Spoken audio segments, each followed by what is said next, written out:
बाबासाहेब, आपल्या देशाचं हे दुर्दैव नाही का की आपल्या देशामध्ये अशा ऐतिहासिक वस्तूंबद्दल, आर्काइव्हजबद्दल, डॉक्युमेंटेशनबद्दल बिलकुल अनास्था आहे. म्हणजे तुम्ही सतत युरोपचं उदाहरण देताय. युरोपामध्ये ज्या प्रेमाने हे सगळं जपलं जातं, आपल्या देशात जपलंच जात नाही. जपलं जात नाही, खरंच नाही जपलं.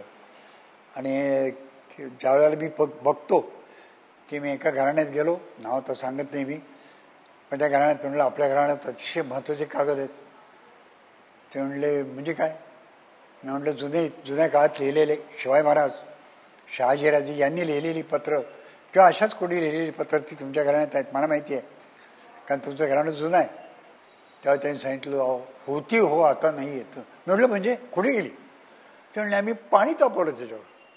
म्हणजे आंघोळीचं पाणी तापवण्याकरता त्या चुलीमध्ये आम्ही कागदपत्र घालावी. पत्र जाळली? हो, मी हे बोलतोय 100% सत्य आहे, काल्पनिक नाही. की लोकांनी कागदपत्र जाळली आणि आजही नष्ट होत आहेत. कागदपत्र देत नाहीत लोक, ते देत नाहीत त्याची कारणंही मला माहिती आहेत. त्यात थोडीशी जरा नाजूक गोष्ट असते, कारण काहींना वाटतं की हे काहीतरी काढतील त्यातलं आणि आमच्या घराण्या वाट्याला कीर्ती येण्याची जी बदनामी येईल, नकोच. किंवा आमच्या घराण्यात काही उत्पन्नाच्या भानगडी नवीन सुरू होतील, नकोच, म्हणून ते देत नाही. हेही पण आहे. पण आपण जर त्यांना अशी खात्री दिली की आम्ही त्याला हात लावणार नाही, तुम्ही काळजी करू नका, पण त्याच्यामध्ये सोनं आहे सोनं, चंदन आहे चंदन, आणि हा आपला इतिहास आहे. आपला इतिहास आहे, तुमच्या परंपरेतला, तुमच्या घराण्याचा इतिहास आहे. ह्यातनं आपण त्या विषयाच्या जवळ जातो, जवळीक साधतो, प्रेम वाटायला लागतं, जिव्हाळा वाटायला लागतं, मग अभिमान वाटायला लागतो. मग अभिमान वाटला तर मग ते मी लंडनला गेलो होतो अभ्यासाकरता, गेलो होतो थोडा. त्या तिथे लंडनपासून 60 मैलावरती मॅलेट नावाचं एक घराणं राहतं. सर विल्यम चार्ल्स मॅलेट या नावाचा इंग्रजांचा एक राजकीय प्रतिनिधी पुण्यामध्ये राहत असे. हे मोळामुठेचा संगम आहे ना, तिथं त्या संगमावरती रेसिडेन्सी होती यांची, तिथं राहत असे. त्या सर विल्यम चार्ल्स मॅलेटचा आज जो लंडनमध्ये राहतोय ना, तो 5वा वंशज आहे. त्याला कुठून कळलं कोणत्याने मी इंग्लंडमध्ये आलेलो आहे. त्यांनी माझा पत्ता काढला, मला फोन केला आणि मला विनंती केली, आग्रह केला की तुम्ही माझ्या घरी यायलाच पाहिजे, तुम्ही याच. मी म्हटलं याला माझ्यावर इतकं प्रेम वाटायचं काय कारण आहे, ज्याला मी कधी पाहिलेलं नाही, मला संबंध नाही. आणि मी गेलो त्याच्याकडे, आणि गेल्यानंतर तो माझ्याशी सतत बोलतच होता. त्यांनी जुनं घराणं आहे, त्यांनी एक कपाट उघडलं आणि त्या कपाटातनं दागिने काढून दाखवले, मोत्याचा तुरा, खरे मोती, रिअल, ते त्यांनी काढून दाखवून सांगितले की माझ्या, तो इंग्लिशमध्ये बोलत होता पण तो म्हणत होता, माझ्या 5व्या पूर्वजांना सर विल्यम चार्ल्स मॅलेटला सवाई माधवराव पेशव्यांनी हा त्यावेळेला आहेर म्हणून दिलेला आहे. तो अजून त्याने जपून ठेवलाय. इतकंच नाही, मोडीमध्ये पत्र आहेत त्याच्याकडे. असे ते इंग्लिश माणसाला मोडी पत्राचं काय प्रेम. हा जिव्हाळा जर निर्माण झाला नाही तर मग त्याला आपण हेरिटेज म्हणतो, अभिमान, परंपरेचा अभिमान. आणि तो जो हा होता ना लॉर्ड मेकॉले, त्या मेकॉलेनी नेमकं बोट ठेवलंय. तो म्हणतो ब्रेक देअर व्हेरी बॅकबोन. ते देअर म्हणजे आपण भारतातल्या लोकांचा तुम्ही बॅकबोनच मोडून काढा. Break their very backbone so that they will forget their history, their heritage, their culture and their national character. मला वाटतं हे तुमच्या आमच्या प्रत्ययाला आज येत आहे का आम्हाला आमच्या गोष्टीचा अभिमानच वाटत नाही. कशा करता हे सगळं जपायचं, कशा करता हे सांभाळायचं, कशा करता आम्ही प्राण पणाला लावायचे.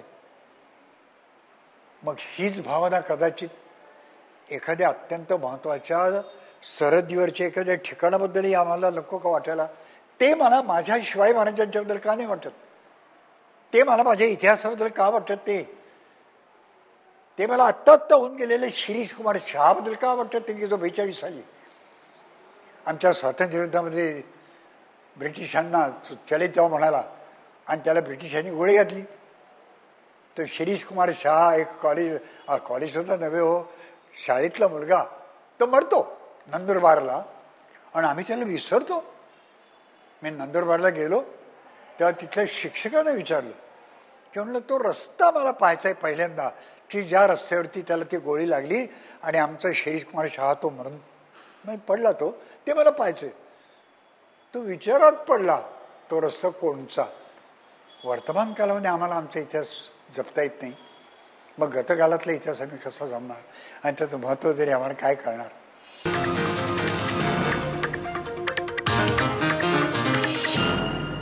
मला पुन्हा एकदा तुम्हाला त्याच पुरंदरे वाड्यात न्यायचंय, कारण मी पुन्हा पुन्हा तिकडे का जातो मी तुम्हाला सांगतो. कारण आज जे मला बाबासाहेब दिसत आहेत त्याची सगळी बीजं त्या पुरंदरे वाड्यात आहेत. मला तुम्हाला विचारायचंय, तुमचे वडील चित्रकार होते हो आणि प्रख्यात चित्रकार होते. तुम्हाला नाही का वाटलं आपण चित्रकार व्हावं? तुम्ही वेगळी वाट कशी निवडलीत? नाही, मला इथल्या चित्रकलेची आजही अतिशय आवड आहे. आणि माझ्या त्या काळातल्या एलिमेंटरी आणि इंटरमिजिएट नावाच्या एक परीक्षा असतात पहा, त्या माझ्या झालेल्या आहेत. मी पास झालोय त्यात. तुम्ही उत्तम चित्र काढता? नाही, उत्तम नाही. माझ्या वडिलांच्या किंवा दीनानाथ दलाल किंवा हे जे मोठे चित्रकार आहेत ना, एम आर आचरेकर यांच्यासारखा मी चित्रकार नाही.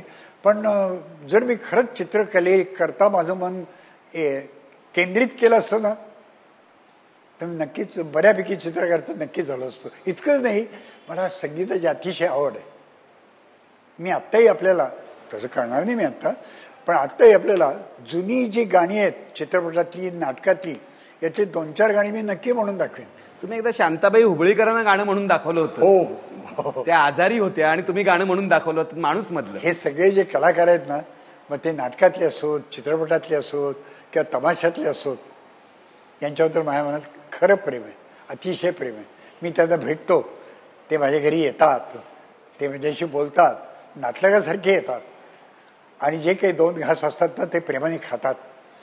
असं वाटतं की म्हणजे नातलगच घरी आले. तर वास्तविक तसं व्हायला तर त्यांचं माझं नात्याने वगैरे काही संबंध नाही, पण ते संगीतज्ञ आहेत, ते वाद्य वाजवणारे कलाकार आहेत, तो चित्रकार आहे. मला फार प्रेम वाटतं. तुमची चित्रकला, तुम्ही म्हणताय की मला चित्रकलेतली जाण लहानपणापासून आहे. तुमच्या कार्यक्रमांमध्ये, तुमच्या पुस्तकांमध्ये ही चित्रकलेची जाण सतत दिसते आहे. मी चित्र जमवतोही पण, की खूप चित्र आज माझ्याकडे आहेत आणि मी ती अगत्याने ज्यांना इच्छा असेल, प्रेम असेल त्यांना मी ते दाखवतो. अशी चित्रकलेची किंवा वस्तूंची या सगळ्यांची आवड ही माझ्या वडिलांना फार ह्याचा नाद होता. माझे थोरले बंधू भाऊसाहेब त्यांनाही अतिशय नाद होते, ते चांगली चित्रकार होते.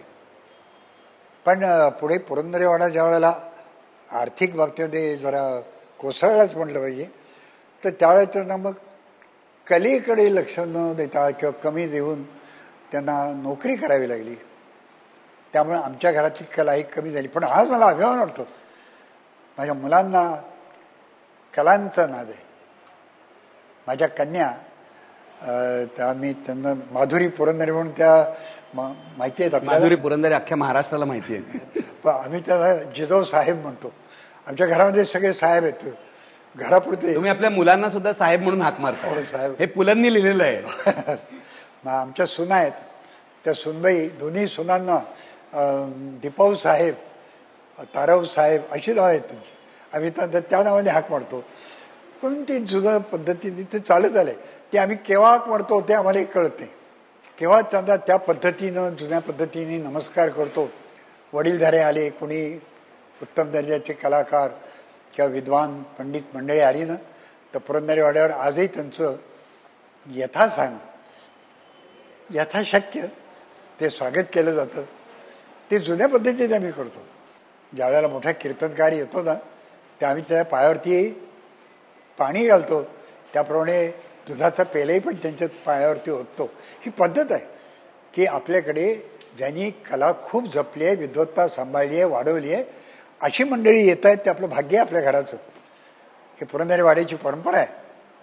आणि ही परंपरा अगदी 3 खोल्यांचा ब्लॉक जरी असला ना सध्याच्या काळातला, तरीसुद्धा थोड्याफार प्रमाणात सांभाळता येते आणि ती सांभाळली पाहिजे असं तुम्हाला वाटतं? असं मला वाटतं, खरंच वाटतं.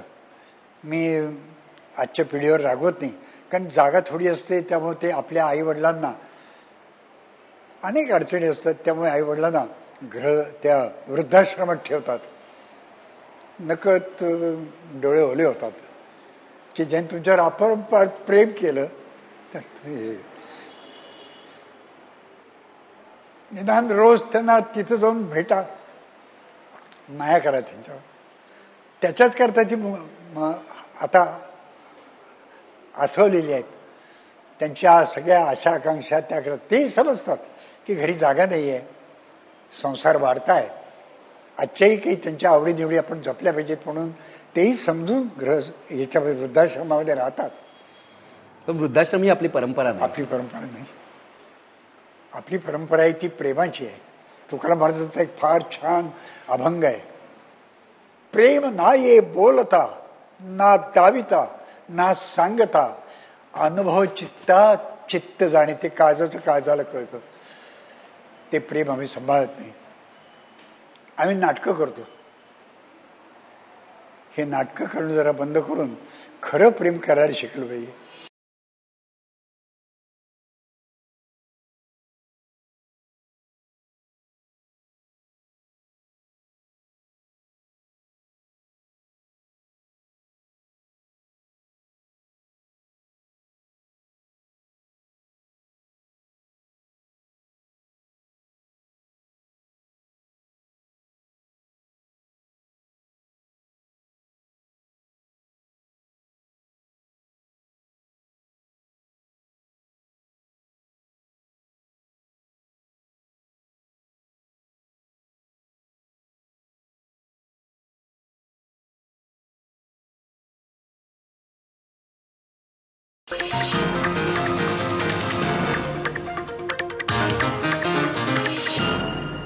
तुमच्या बालपणाचा जो काळ होता त्यावेळेला हा सगळे संस्कार एका बाजूला तुमच्यावर होत होता आणि दुसरीकडे देशामध्ये स्वातंत्र्य आंदोलन, स्वातंत्र्य युद्ध